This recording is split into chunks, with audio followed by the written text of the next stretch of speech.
Hello and welcome everyone to another episode of a Fireside Chat about Taboo Topics series. A series of conversation I have with lovely guests about topics that I find aren't enough talked about or addressed in our society, in our everyday life. And today is going to be a very special episode. We are recording this on the day of winter solstice. And the topic is going to be about the beauty of death as a necessary step in evolution, in our human growth and evolution, and just connecting with this winter energy where nature seems to be dying and finding the beauty in that. The light gets reborn, finding the beauty in that. And in this whole process. And I'm super happy to have with me my guest, Yanaëlle. Thank you, Yanaëlle, for being here today. I'm so looking forward to diving into our conversation today. And let's begin by you introducing yourself a little to the audience, who you are, your work in the world, whatever you feel called to share about yourself right now. All right. Well, first, thank you so much for having me. I deeply appreciate this moment, this topic, and this beautiful day of winter solstice. I think that it's just beautiful. And to share a little bit about myself, well, my name is Yanaëlle, and I am mostly a writer. I love to write. I love poetry. I love storytelling. And so that's what I do. I write for business owners to bring soul in their copy and their brand. And I also teach business owners how to write stories and poetry that deeply moves their audience to a vibration of self-activation. So this is what I do. Thank you. Oh, and before I forget, can we have a little cycle check-in? So I do this on these calls just to remind everyone that we are different every day, and also we can bring whatever is present to the table. It doesn't have to mean anything. We don't have to suppress whatever's present. So what day of your cycle are you on if you track? Or simply 1, 2, or 3 words for how you are here today? I'm gonna go with the 1, 2, 3 words around how I feel today in my body. So today I feel low in energy, actually. I feel like I'm shedding a few pieces of myself in regards to my thoughts, in regards to my belief systems. I'm also feeling a sense of rebirth, because whatever we let go, we create space for something new. So I'll say that this is how I'm feeling. I'm feeling also this invitation of being more kind, patient, and gracious. And I'm also feeling invited to go into a deeper rest. So this is kind of how I feel. Thank you. Yeah, deeply acknowledged in that, and how fitting to feel this inner death and rebirth process on the day of winter solstice. For me, I am on my day 29. I am right before my bleed. It can start any moment, and I feel fuzzy. My thoughts are hard to form. And I feel ready to just go into my personal hibernation of the month. And that too, I find is very fitting for our conversation today. I'm looking forward. Folks, it might become a little poetic today. Who knows? We've got a brand poet with us. That's why I super love, Yanaëlle, your work. It's amazing. It's beautiful. And I know that beauty is one of, or the highest of, your values. Yeah. And so the beauty of death as a necessary step in evolution. Yeah. What comes to mind when you connect beauty and death, which might feel strange to some people, not to us? Well, what comes to my mind is a new beginning, actually. It's new opportunities, and that's where the beauty comes from. Death in this Western part of the world is a scary thing. In the way that we have been brought up, and in the way that it has been taught to us. It feels like it's the end of something. We are losing something. We are no longer connected to that person or that house if we are moving, or that job if we are, changing job, or maybe we're going through a divorce, so we are no longer connected to what was the history, the happy memories.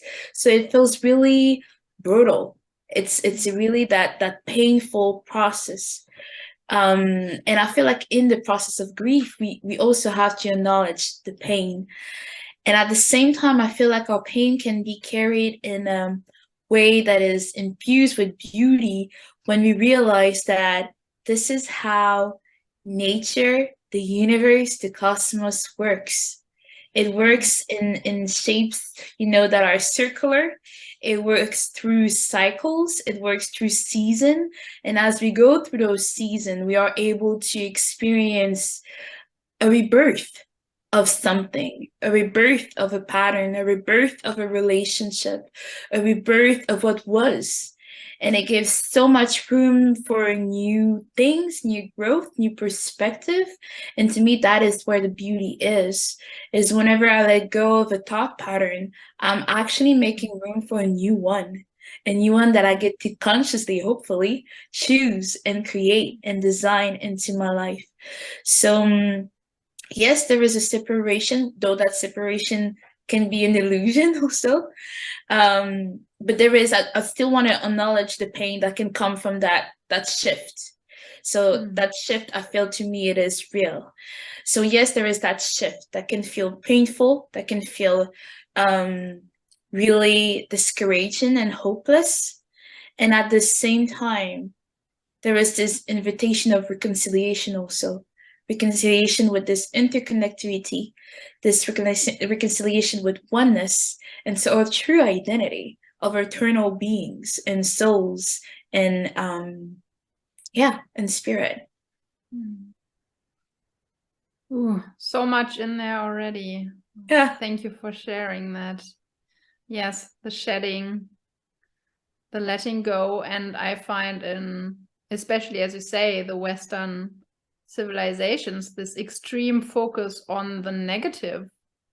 And I don't even know if I want to call them negative, but on these painful aspects of death, and focusing solely on that without connecting to the process, because everything in life is a process. Yeah.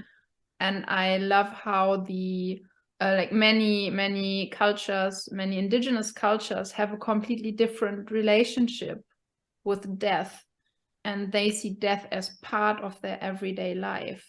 Yeah. Because you've so beautifully described, death is not just when a physical body leaves this earth.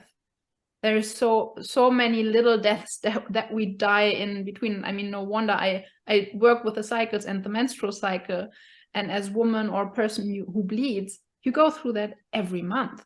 Yeah. And finding your rhythm with that. Exactly. And the beauty. Yeah. And I know that's your domain of expertise, so if I make any mistakes, please correct me. But what I've been able to find in my own menstrual cycle, like the beauty and the power that I've been able to find in it, is the ability of grieving whenever I bleed, grieving what didn't work, grieving things that I want to change or let go of. And it's just so powerful to pause every month. And even for the women maybe that are watching and that are no longer bleeding, they can also follow just the moon cycle, but just to really stop and pause and acknowledge that, and let the tears flow, let the pain be expressed in a way or another.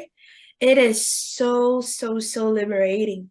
It is so liberating, and it's actually what allows us to grow, because it creates again this room for a new beginning, for spring, for new projects, new ideas. It's because we allow ourselves to first bleed and so grieve and feel what didn't, bring life.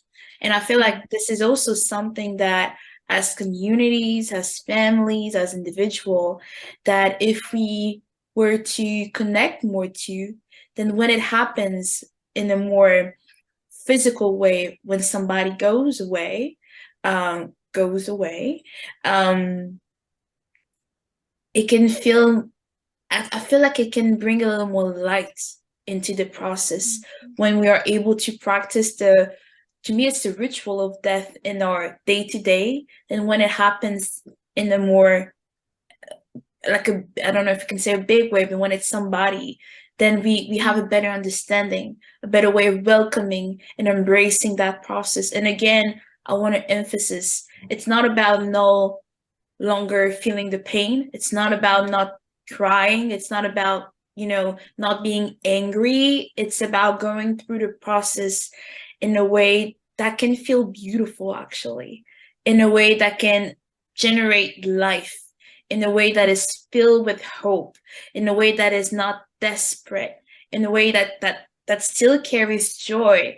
Because if we want to push the conversation forwards, then we also can realize that nothing ever dies. Nothing ever dies. So if nothing ever dies, where are those people going? It just opens up a lot of possibility. It also opens up a lot of possibility about the fact that a connection don't really die. It's simply transformed. There is this beautiful love. Nothing is lost. Nothing is created. Everything is transformed. So it just allows us also to live, I feel, in a more conscious way, actually. I'm interested. What do you believe happens? Or like, what's your take on what happens when someone leaves their body? And I'm happy to share my take on it as well, but it's just, everybody's so different. Yeah. In that. Well, I haven't dig deep yet on the subject. So if I have to speak from my heart, I will say, to me, from my heart, I will say that they go back in the heart of the universe some way, somehow. And I believe that we are all the heart of the universe. So actually, they just here. They just here. But that's my personal take, and I haven't really studied because I'm sure there is more specific terms and process behind it. But I will say in a more poetic way, I will say that we are eternal. Nothing ever dies. So they are alive somewhere. I love that you say that nothing ever dies, because actually on this planet with our stratosphere around, it's like nothing comes in, nothing goes out, kind of. I mean, of course, by now we've got spaceships and all of that, but like nothing really, it's just transformed, as you say. And so like what I just, I don't even know if you can say believe in, but it's just when that person dies, they are particles they are essentially particles of energy, and like their bodies, their physical bodies get decomposed, and they just become nutrients or new components of something new that is rebuilding from it. Exactly. And so, as you say, like it's all interconnected. It's still there, and the memories, they live inside of us. Exactly. And even if we look at nature, it's like everything that ever was blooming at some point goes back to the soil. It goes back to the root of the earth. And I feel like it's the same with us as a body. Is everything that ever was, so us, we go back to the earth. And then a new cycle starts again. Spring comes back. It's like every year, spring always come back. And even in this winter solstice, even though we are going through the darkest night of the year, the sun will rise. The sun will rise at one point. So to me, it's really that. And I'm just seeing this image in the tradition of where I come from. They also see life, and a lot of tribes see life like that, but as it's the journey of the sun. So when a person comes, it's the rising sun, and then at the midpoint of their life, around the 50, something like that, they are at well, in French is the zenith. I don't know if that's the same name in English. Yeah, it is. And then there is the sunset, and then they go back into the night. And to me, that's really that is we go back into the invisible realm, which is exactly the I will say the most beautiful thing about winter is that it reveals the feminine power. It's this womb, it's this beautiful chaos that is not chaotic, but it's just this dark matter where everything is just there, like with no form yet, with no shape yet, but it's just already there. It's like a baby in the womb of her mother. It's just there. And to me, to reply to this question, is like, where do people go? Again, I don't have the scientific term, though I really believe that they are there, and I'm sure a lot of great spiritual teacher, have been able to pinpoint that. I will say that in a more poetic way, they are going into the womb of God. It's like the womb of the earth, the womb of the soil, the womb of the soul also. So that is why I feel like there is so much beauty in death. There is so much beauty when we are able to embrace that all of us, just like the sun, we have our journey. And then when somebody goes away, it's just the end of a cycle. But the cycle will go on, but it's just the end of a cycle with us. It's just the end of the cycle here, like in France or wherever you lived, or, in whatever family you were. It's just the end, but it doesn't mean that it's the end. It's just a transition into a new cycle. And also, I think like we so often focus on what goes away when it ends, but we never think about, but what if the new, even for a relationship, when it transforms like that and some parts, one cycle ends, what if the new kind of relationship that comes from it is even better than the one that we had before? Well, normally it will, if we were able to learn from the journey, that we experience. It gets better and better. It gets better and better because, let's look back at the 4th season. So you have spring. If we start with spring, it's this bubbliness of everything, nothing is really structured yet. It's just growing everywhere. Then you get summer, where you're gonna, in your life, you're gonna mature. And so you're gonna start focusing on what truly matters. You're going to refine what's going on your tree of life. You're going to really just get a little bit more laser focused on what really is important to you. Then you get the beautiful season of fall, when you get to harvest everything that you have, seeded during your life. And then you get winter. To me, it's this place of purification is what, to me, is, it's like now what you were able to build inside of you as you were working in the material world, this is the light. This is your final harvest. This is what goes with you in all those cycles, in all those transitions. And so to me, it feels so inspiring because, first of all, it makes me want to live a conscious life to really, not fool around too much. And secondly, it makes me look at people in a very different way, because where we could be focused on the external, I'm like, that is good, but what they will really transition with, it's what they were able to receive from everything that they were able to do in the external. And so that is just encouraging, because it just propelled them into better cycle every time. And that is also something to be celebrated, I feel, when and like you said, what if we were able to focus on the gain and not the loss when somebody goes away? Or What if simply the potentiality of that moment, as you say, the void, anything is possible. Anything is possible. So, I mean, it would be so cool if we could, create new rituals, around it, around celebrating the life, the light also that they are. It's not that they were, it's that they are.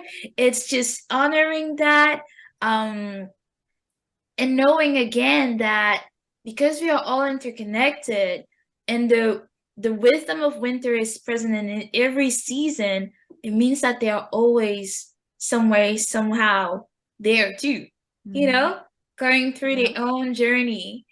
And yeah, it's just, to me, it's so beautiful. It really is beautiful. It is, difficult. I can understand it. And I'm speaking also from a point of somebody that used to have massive anxiety around death. So I'm not speaking from a point of, I master it all. No.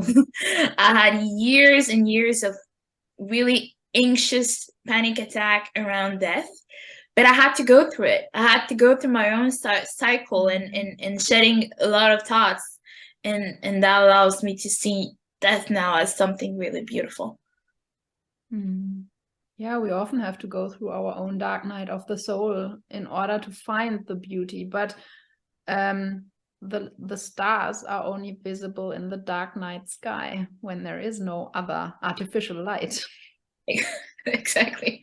I love the no artificial light part. And I also love this. I mean, I also relate to a person's life according to the same cycle that is the basis of everything. And coming back to this most downward, darkest, lowest point of death is also the point of conception. Yeah. Like winter solstice, we are in the darkest night and the light is reborn. Yeah. So it always already holds this little sliver of hope. Yeah. That new life is possible. Exactly. That's the wisdom of winter. And what I also love is we are made of stardust. I mean, we just thought about it as Earth kind of separate from the other planets, which we aren't, of course. And then we go back to the soil. But actually, we are made of the same particles that this whole universe out there is made of. We are made of the same fabric as the stars, the planets, anything that's out there. And isn't that amazing? It is. It really is. It makes this whole universe so sacred. So sacred. Yes. So what do you do when you experience a death of sorts and you have all these painful emotions and stuff come up? Because you made it very clear that this is not about only focus on the love and light. Of course not. There are heavy emotions, difficult emotions coming with it. And the process of grieving might take years sometimes or even have different iterations, which is fine. But what do you, for example, do? Do you write poetry, or do you also have some other, probably, but do you also have other tools? So what do? I am big on writing. I'm big on writing my emotion in my journal. I have one there. I also have a Google Doc where I write a lot of stuff. I am big on singing my emotions out. So just letting my using my, it's really like that connection between the heart and the voice. So just opening my heart and just singing whatever is there. I'm a big communicator in the sense that I have tons of personal vocal notes on my phone, where I simply just talk about how I feel. I also have a really strong relationship with nature. To me, nature is my friend. So having this communion with nature, being able to, again, express what I'm feeling. And usually, I don't know, it's maybe a little bit magical, but it's just usually through those conversations, it's like it's like it's like, I don't know, it's like as I get, it's like, maybe it's the principle of death too. It's like as I just pour out what's on my heart, I create space for new truth and consolation to come into my heart. And that's kind of how I live every day, actually. Whenever something bothers me, whatever I'm fighting with something in my thoughts, I need to let it out. And as I let it out, usually it's like I'm met with new thoughts of consolation. That it's like the universe just always brings me back and just guide me in some ways or another. And I see, yeah, I find inspiration in everything. And that's how it brings me back to this place of harmony and peace. Now, I know it is not the typical way, because I'm sure maybe you were expecting some breathing work just through the breath or things like that. I'm not the typical, I'm really not the typical meditative person. I really have my own thing that are working. So, yeah, that's kind of... Well, I do believe meditation, everybody has a different way to meditate. And for some, it's going for a run.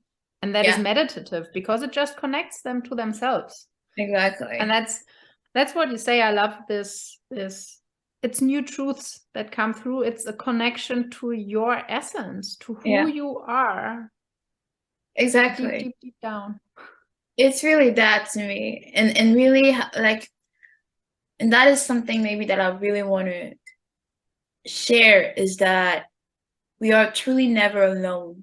Like, if there is something that I can share, is even if somebody is going through this process of grief and they really have nobody, like no, physical human being around them. In my life, I've learned and I've encountered and I've realized that nature, the universe is very talkative. Like, if you pay attention, if you listen, you'll find your greatest friend, like your greatest cheerleader, your greatest guide, your greatest partner, your greatest confidant in the universe. And honestly, to me, that's how I go through hard season, is by strengthening my friendship with the invisible realm, and having that invisible realm just always excited to pull me out of, stuck season or deep pain. And sometimes, to me, it's also just crying in my bed at night, but knowing that I'm not alone in those tears, and having no shame in crying them, because they have to be shed. They just have to be shed.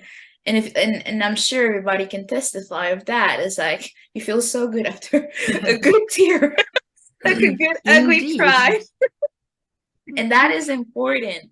And I feel like it is so important to be, if possible, to nurture that, but to do it in communion, to really do that in communion with the cosmos. Like, it's just something that is just so beautiful and so tender, and really sweet to feel held. Like, we had this moment of meditation prior our talk, and I love when you said, feel the furniture holding you. And it's just opened up so many doors in my brain. I was like, this is amazing, because this is so true. And I never, like, I usually feel it, when I'm walking, but it's true. It's like the ground is holding us, the table is holding us, the chair is holding us. And to be able to know how held we are, it makes this process of grief so much lighter, so much lighter.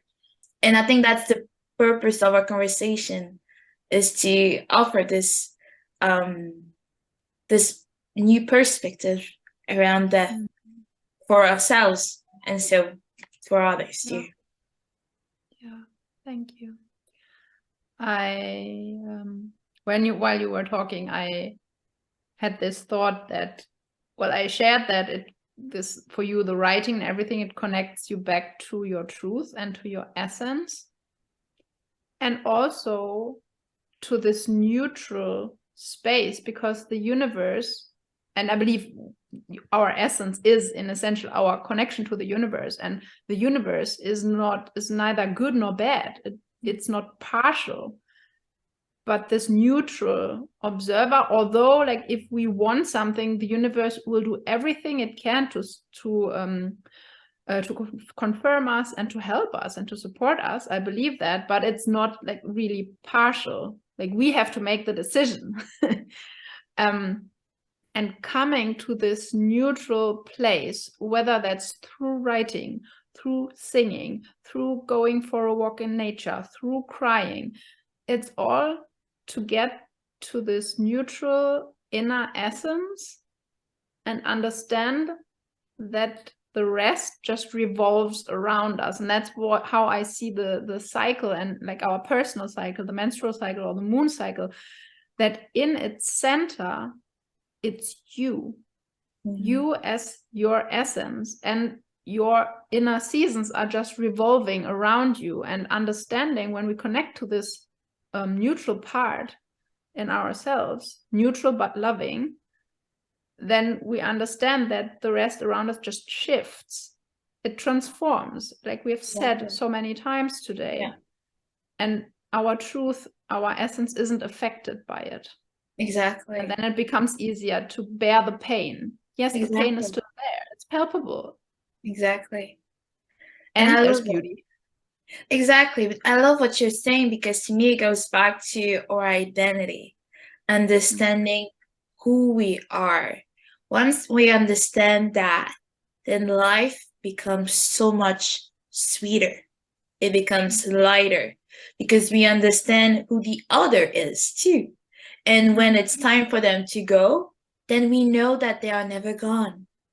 They are never gone because we are one with them to start with. So they cannot really go anywhere. If I am here, you are here. So it's really back to this understanding of who we are. And I feel like winter is such a beautiful teacher around that. It teaches the core of who we are, the quintessence of who we are. It teaches us our root, actually, which is the feminine energy. And once we understand that, then like you said, the seasons are just revolving around us. And we are able to be rooted no matter the season around us. We are no longer shaken. We can cultivate. And I was thinking about that yesterday, about peace of mind and mercy, and how, to me, winter is teaching me that, in regards that winter, to me, and even death, to me, is the liberation of the chatter in the mind. And when we are able to be liberated from that, and it's also the chatter, it can be attachment, it can be the illusions, it can be the lies, it can be the narratives that are going on in our body, all those construction. When we are able to let go of that, then we experience mercy. We experience such a great liberation that gives us peace of mind. And that peace of mind, to me, feels like the beauty that we experience through the process of death. Because we know, it's like, go back to the identity, go back to the light within, go back to, that cycle of being, is we are light. Like you said it in your own words. We are particle of the cosmos. We are particle of the stars. We are light. And when we remember that, my God, the world is just so much brighter. And that's why I love so much this season also, because light is everywhere. Christmas tree, churches, streets, everywhere. Like, I feel like this season is just a big billboard of our identity, for those who can see and hear. It's like just right there. It's right there for us. It is, when we dare to open our eyes and our hearts to it. Exactly. And I did a podcast and a video earlier this month about forgiveness, and how I received the oracle card of forgiveness for this month. And it made so much sense, because forgiveness brings inner peace. Forgiveness is not for the other, it's always for your inner peace of mind. And it allows the chatter to fall away. And to all the stories that we've made around a situation, or why do I hold on to this so much? We let that fall away. We forgive ourselves and others. And I don't say it's easy or it goes quickly. I just say it's a practice. It's a practice. Yeah. And letting everything that's not unnecessary fall away. And you know what you were saying, and we've been saying that it's not easy. And I feel like that's the beauty of season. It's like each cycles allow us to strengthen our truth, strengthen our identity. Like each year, like my word for 2023 afterward is slow and steady. Because I'm committing myself to going slow and steady about the truth of who I am, the anchoring of who I am, the grounding of who I am, the embodiment of who I am, the integration of who I am. Everything that we are saying, you know, well, I'm sure you and I, it took us years to be able to really be able to speak like that, and, you know, not having to read things, but really speaking from the heart. But we also know that it will require us again. It will also require many years again to strengthen it, to really just make it who we are, the core of our DNA. And that is also one thing that I love so much around the season and the cyclical nature of life. And we can look at the 4 seasons, but we can also look at this big journey of life that is now transitioning into another one. New lesson, new practices, new embodiment, new paradigm shift. We will be able to again work, and if we look at life as this big picture of all the life, you know, that we've been able to live wherever, whatever, then it's just amazing. It's because you see that life is all about refinement of who we are. You know, it's really that image, and we see it in so many traditions of the potter working on the clay, and we are just working on our own clay through each life that we get to embody. And it's just, oh, it feels so beautiful to me. I don't know how I can say it, but it feels so beautiful. It fills me with awe. It fills me with reverence, because each person that we see is truly a work of art that is working on something, working on some specific lesson, working on some specific understanding, on some specific alchemy that they have to do, you know? And it's just, I don't know, life to me is just so beautiful. Like the creator did a good job. They did a good job. They sure did. They did. Amen to that. Thank you, Yanaëlle. I can listen to your words forever, because I just like it rings true in me, and I get inspired every time I even just see your beautiful face, or I hear you speak, or when you share your poems. So if people would like to get in touch and maybe read some of your poems that you do share on Facebook, for example, what's your preferred way for people to reach out to you? Where can they find you? Facebook is the best place for now. I have to say that I'm gonna take a big hiatus, and I'll be probably back in spring. So sorry for the people that are discovering me now. Well, I'll be back. I'll be back in spring. But Facebook, my name, Yanaëlle, and I'm sure it will be written in the bio of the description. So for those, you know, that are wondering how it is written, but that's the best place. That's really the best place. And yeah, I'm excited. I'm excited to connect with any of you. Yes. Do you have some closing words, something that you would like to leave us all with today? I'll say one word that one sentence that I remember that I've received when I was having anxious moment around losing people around me, that really saved me. It was let it be. Let it be. Let it be. Let your feelings be. but also let them be. Mm-hmm. Because I feel like most of our fear comes from our desire to control the moment that we have with people on earth. We want them longer. And we are sometimes afraid to be alone without them. And that is the beauty maybe that we haven't shared also, is like once you let it be, then the appreciation that you have for the people around you, it's so much higher. Because you know now, you know that you won't always have them around. So enjoy the time that you do have them around. Be present. Be present. Really be there when they are there. Because you understand that it's an honor. It's an honor to cross paths with them. And I remember that this sentence, I remember like exactly where I was. I was grocery shopping with my mom.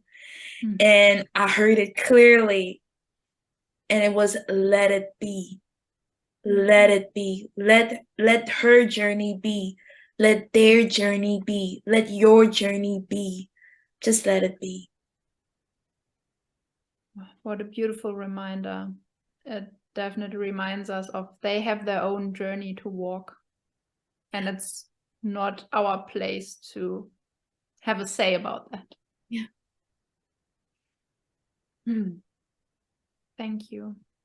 Thank you for being here today with me and creating this beautiful conversation, co-creating this beautiful conversation. It's a joy and pleasure to talk to you every time. Thank you so much for having me.